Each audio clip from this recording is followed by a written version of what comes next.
बिस्मिल्लाहिर्रहमानिर्रहीम। आइए मोहम्मद अदनान अकबर। व्यूअर्स, मैं आपके लिए लेकर आया हूँ अडोबी साउंड बूस्ट CS4 के tutorials. Adobe sound boost CS4 एक बहुत ही पावरफुल ऑडियो एडिटिंग सॉफ्टवेयर है, जिसके ज़रिए से आप किसी भी ऑडियो को एडिट कर सकते हैं, रिपेयर कर सकते हैं। आपके पास कोई भी आपकी साउंड रिकॉर्डिंग है, आप उसके बैकग्राउंड में अपनी मर्ज़ी से कोई भी म्यूज़िक लगा सकते हैं। इसके अलावा आपके पास कोई भी रिकॉर्डिंग है, उसके बैकग्राउंड में जो नॉइज़ आ रहा है, आप उस नॉइज़ को ईज़िली रिमूव कर सकते हैं through Adobe sound boost CS4। इसके अलावा आप अपनी किसी भी ऑडियो रिकॉर्डिंग के ऊपर मुख्तलिफ इफ़ेक्ट अप्लाई करके उसकी क्वालिटी को बेटर कर सकते हैं। इसके अलावा आप किसी भी सॉन्ग के लिरिक्स और म्यूज़िक को ईज़िली अलग कर सकते हैं through Adobe sound boost CS4। So viewers, इस वीडियो में हम अडोबी साउंड बूस्ट CS4 की इंस्टॉलेशन और इंटरफेस के मतलब डिस्कस करेंगे। तो सबसे पहले इंस्टॉलेशन से स्टार्ट करते हैं।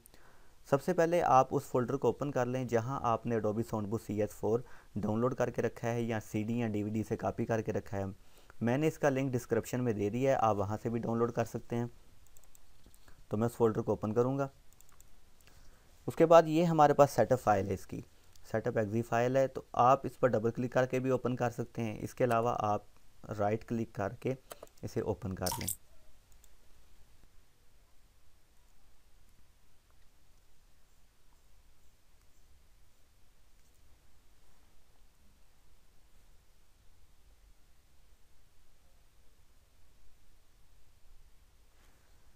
यहाँ हमारे पास दो ऑप्शन है। I have a serial number for Adobe sound boost CS4, यानी अगर आपके पास सीरियल नंबर है तो आप इस बॉक्स को चेक करेंगे। I want to install and use Adobe sound boost CS4 on a trial basis. अगर आपके पास सीरियल की नहीं है तो आप इसे ट्रायल बेस पर भी यूज़ कर सकते हैं।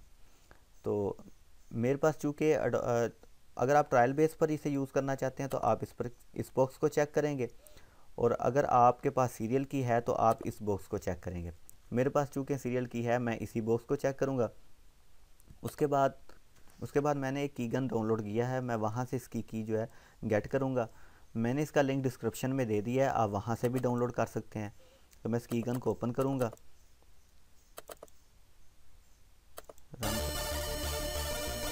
पहले दो ऑप्शंस जो हैं आपने उनको छोड़ देना है। नीचे आ जाए, यहाँ से आप अपने सॉफ्टवेयर का नेम और उसका वर्जन जो है वो सिलेक्ट करें। तो ये देखें, Adobe sound boost CS4 V2.X आपने इसे सेलेक्ट करना है। ये हमारे पास अडोबी साउंड बूस्ट CS4 की सीरियल की आ चुकी है। आप इसे यहाँ से कॉपी कर लें, उसके बाद इसे क्लोज़ कर दें। अब आप इसे मिनिमाइज़ कर दें। उसके बाद आप यहाँ Ctrl+V की मदद से इसे पेस्ट कर दें। टिक का सिंबल है, ये हमें शो कर रहा है कि हमारी जो सीरियल की है वो करेक्ट है। उसके बाद नेक्स्ट पर क्लिक करें। उसके बाद आप एक्सेप्ट पर क्लिक करें। ये तमाम बॉक्स को आप चेक रहने दें, यहाँ से इंग्लिश यूनाइटेड स्टेट ही रहने दें। अगर आप कोई और लैंग्वेज सेलेक्ट करना चाहते हैं तो आप यहाँ से सिलेक्ट कर सकते हैं। उसके बाद इंस्टॉल के बटन पर क्लिक कर दें। अब इंस्टॉलेशन स्टार्ट हो गई है।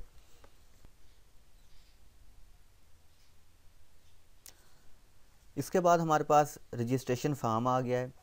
अगर आप अभी से फिल करना चाहते हैं तो फिर आप इसे फिल करने के बाद रजिस्टर नाउ पर क्लिक करेंगे, और अगर आप इसे बाद में फिल करना चाहते हैं तो आप रजिस्टर लेटर पर क्लिक करेंगे। मैं इसको बाद में फिलअप करना चाहता हूं, इसलिए मैं रजिस्टर लेटर पर क्लिक करूंगा। उसके बाद आप इसे एग्जिट पर क्लिक कर दें। विंडो XP और 7 के जो यूज़र्स हैं वो स्टार्ट बटन पर क्लिक करें। उसके बाद आल प्रोग्राम पर क्लिक करें, तो वहाँ अडोबी साउंड बूस्ट CS4 का आइकन शो होगा। उस पर क्लिक करें तो Adobe sound boost CS4 open हो जाएगा। विंडो 8 के जो यूज़र्स हैं वो भी स्टार्ट बटन पर क्लिक करें। उसके बाद ये जो एरो नज़र आ रही है इस पर क्लिक करें, तो ये हमें अडोबी साउंड बूस्ट CS4 का आइकन शो हो रहा है, इस पर क्लिक कर दें। तो अब हमारा Adobe sound boost CS4 hard disk से रैम में लोड हो रहा है। So viewers, first time installation के बाद हमारे पास अडोबी साउंड बूस्ट CS4 की ऐसी विंडो ओपन होगी। इसे हम डिफ़ॉल्ट इंटरफेस कहते हैं। तो डिफ़ॉल्ट इंटरफेस में सबसे पहले हमारे पास सबसे ऊपर टाइटल बार होती है, जिस पर सॉफ्टवेयर का नेम लिखा होता है और उसका लोगो बना होता है, और ये क्लोज, मैक्सिमाइज, मिनिमाइज़। उसके बाद हमारे पास ये मेन्यू बार होती है, जिसमें मुख्तलिफ मेन्यूज़ होते हैं, जैसे कि बाकी एप्लीकेशन सॉफ्टवेयर में भी होते हैं। तो इसके बाद हमारे पास ये टूल बार होती है जिस पर मुख्तलिफ टूल्स होते हैं। अब ये एक्टिव नहीं है, तो जैसे ही हम कोई फ़ाइल इसमें इंपोर्ट करेंगे उस वक्त ये टूल्स भी एक्टिव हो जाएंगे, और ये टूल्स ऑडियो एडिटिंग के लिए बहुत यूज़फुल है। उसके बाद हमारे पास यहाँ 2 सेक्शंस हैं। ये जो फर्स्ट सेक्शन है राइट साइड पर, ये हमारा मेन एडिटिंग सेक्शन है, यानी ये मेन ऑडियो एडिटर है। उसके बाद हमारा लेफ़्ट साइड पे जो सेक्शन है उसमें हमारे पास छोटे छोटे फ्रेम्स हैं, स्मॉल फ्रेम्स हैं। तो ये फर्स्ट फ्रेम में हमारे पास 2 टैब्स हैं, फ़ाइल और स्टोर। डिफ़ॉल्ट इंटरफेस में हमारे पास फ़ाइल और स्कोर्स जो है ये 2 टैब्स शो होंगी फर्स्ट फ्रेम में। तो उसके बाद हमारे पास सेकंड फ्रेम में हमारे पास 4 टैब्स हैं, जिसमें task, affect, markers, property. Task tab को अगर जिस टैब को आप सेलेक्ट करते जाएंगे उसका पैनल ओपन होता जाएगा। जैसे ही आप टास्क टैब पर क्लिक करेंगे तो हमारे पास उसका पैनल ओपन हो जाएगा, और उसमें जो डिफरेंट टास्क हैं वो शो होंगे, जिसमें change pitch timing, clean up audio, create loop, remove a sound, volume correction, ये तमाम वो टास्क हैं जो हम ऑडियो एडिटिंग के लिए यूज़ करते हैं। उसके बाद हमारे पास अफेक्ट हैं। उसके बाद जैसे ही आप अफेक्ट टैब पर क्लिक करेंगे तो आपके पास इफेक्ट्स पैनल ओपन हो जाएगा। यहाँ डिफरेंट इफेक्ट्स होते हैं जो हम ऑडियो पर अप्लाई करेंगे। उसके बाद मार्कर्स पर क्लिक करेंगे, मार्कर पैनल ओपन हो जाएगा। प्रॉपर्टी पर क्लिक करेंगे, प्रॉपर्टीज़ पैनल ओपन हो जाएगा। उसके बाद थर्ड फ्रेम जो है हमारे पास, उसमें 2 टैब्स हैं, हिस्ट्री टैब और वीडियो टैब। तो हम इसे थोड़ा सा ड्रैग करेंगे तो ये देखें, जैसे आप हिस्ट्री टैब को सिलेक्ट करेंगे तो हिस्ट्री पैनल ओपन हो जाएगा, और वीडियो टैब को सिलेक्ट करेंगे तो वीडियो पैनल ओपन हो जाएगा। यानी अगर आप वीडियो फाइल इंपोर्ट करेंगे तो उसकी वीडियो यहाँ शो होगी।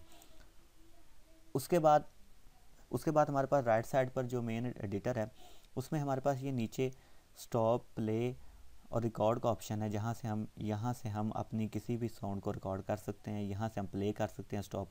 ये वो है जब हम इसमें फ़ाइल इंपोर्ट करेंगे तो उस वक्त ये तमाम ऑप्शंस जो हैं एक्टिव हो जाएंगे। फ़िलहाल हमने कोई फ़ाइल इंपोर्ट नहीं की, इस वजह से ये तमाम ऑप्शंस जो हैं वो एक्टिव नहीं हैं। इसके बाद ये देखें, ये वर्क स्पेस हमारे पास डिफ़ॉल्ट सेलेक्टेड है। उसके बाद ये सर्च बटन है।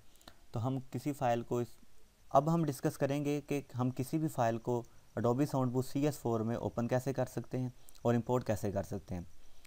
किसी भी फ़ाइल को Adobe Soundbooth CS4 में ओपन करने के कई तरीके हैं। सबसे पहले आप फ़ाइल पर क्लिक करें, उसके बाद यहाँ ऑप्शन पर, इसकी शॉर्टकट कमांड Ctrl+O है, तो यहाँ से आप फ़ाइल को ओपन कर लें। इसके अलावा आप यहाँ से भी फ़ाइल को ओपन कर सकते हैं। जैसे ही आप क्लिक करें तो ये जो ओपन का आइकॉन था, यहाँ से आप ऑडियो फाइल को सिलेक्ट करें और ओपन कर लें। इसके अलावा अगर आपने किसी फ़ाइल को इंपोर्ट करना है तो इंपोर्ट के लिए आप यहाँ क्लिक करें और यहाँ से आप उसे सिलेक्ट करके ओपन कर लें। इसके अलावा आप यहाँ डबल क्लिक करने से भी फ़ाइल को इंपोर्ट कर सकते हैं। तो देखें, इंपोर्ट और ओपन में क्या फ़र्क है। जब आप किसी भी फ़ाइल को ओपन करेंगे उसको सेलेक्ट किए बगैर उसकी वेव फॉर्म यहाँ शो नहीं होगी। अगर आप किसी भी फ़ाइल को ओपन करते हैं तो ओपन होते ही ऑटोमेटिकली उसका फ़ाइल का नेम और उसकी टाइप यहाँ शो होगी और उसकी वेव फॉर्म यहाँ शो होगी।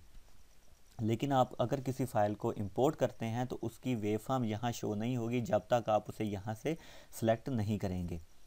यानी देखें, ये जैसे ये फ़ाइल मैंने इंपोर्ट की है इसलिए इसको मैंने सेलेक्ट किया है, तो फिर इसकी वेव फॉर्म यहाँ शो है। जबकि जब मैंने 2 फाइलें ओपन की हैं पहले से, जैसे मैंने उनको ओपन किया उनकी वेव फॉर्म ऑटोमेटिकली यहाँ शो हो गई थी। तो ये हमारे पास वेव फॉर्म शो हो रही है किसी भी ऑडियो फाइल की, और इस वेव फॉर्म के ज़रिए ऑडियो को एडिट करना काफ़ी ईजी हो जाता है।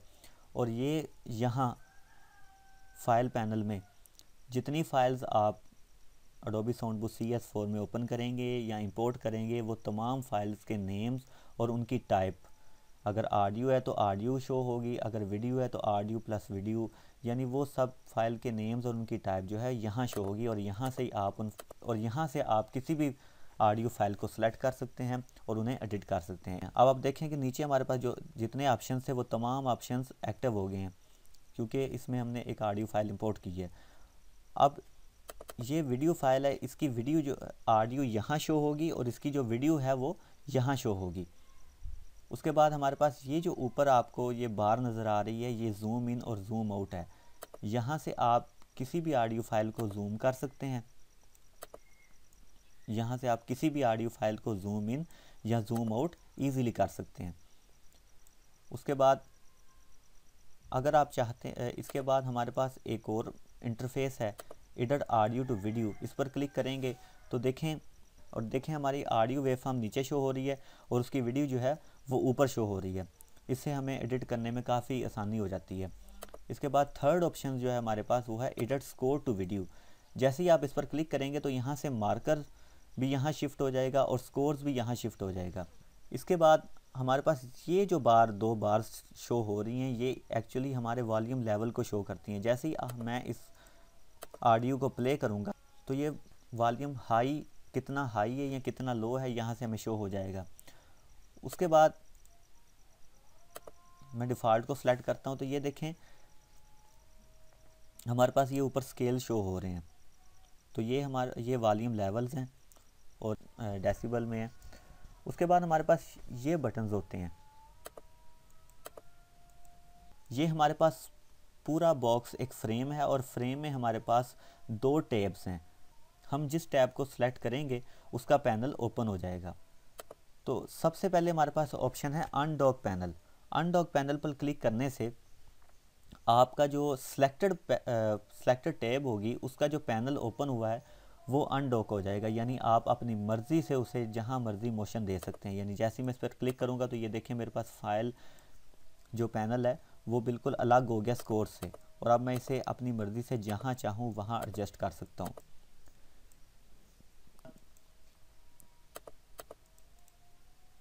मैं रीसेट डिफ़ॉल्ट करूँगा, यस। इसके बाद हमारे पास नेक्स्ट ऑप्शन जो है वो है अनडॉक फ्रेम। यानी ये जो पूरा फ्रेम है ये पूरा फ्रेम अनडॉक हो जाएगा। यानी इसमें जितनी टैब्स भी हैं वो तमाम टैब्स अलग नहीं होगी, वो तमाम टैब्स उस फ्रेम के अंदर ही रहेंगी। पूरा फ्रेम जो है वो अनडॉक हो जाएगा और आप उसे पूरे फ्रेम को अपनी मर्ज़ी से जहाँ चाहें एडजस्ट कर सकते हैं। उसके बाद हमारे पास है क्लोज़ पैनल। अगर आप इस जो पैनल सेलेक्ट किया हुआ है उस पैनल को क्लोज़ करना चाहते हैं तो आप क्लोज़ पैनल पर क्लिक करेंगे। अगर आप इस पूरे फ्रेम को अगर आप क्लोज़ करना चाहते हैं तो आप क्लोज़ फ्रेम पर क्लिक करेंगे। अगर आप इस पूरे फ्रेम को मैक्सिमाइज़ करना चाहते हैं तो आप मैक्सिमाइज़ भी करेंगे। जैसे मैं क्लिक करूंगा तो ये देखें पूरी स्क्रीन पर मेरे पास फाइल और स्कोर्स का जो मेरे पास पैनल था, जो फ्रेम था, वो पूरी स्क्रीन पर शो हो रहा है। तो मैं इसे दोबारा डिफ़ॉल्ट पर रीसेट डिफ़ॉल्ट करूँगा। इसी तरह ये बाकी बटन्स भी इसी तरह सेम इसकी तरह ही काम करेंगे।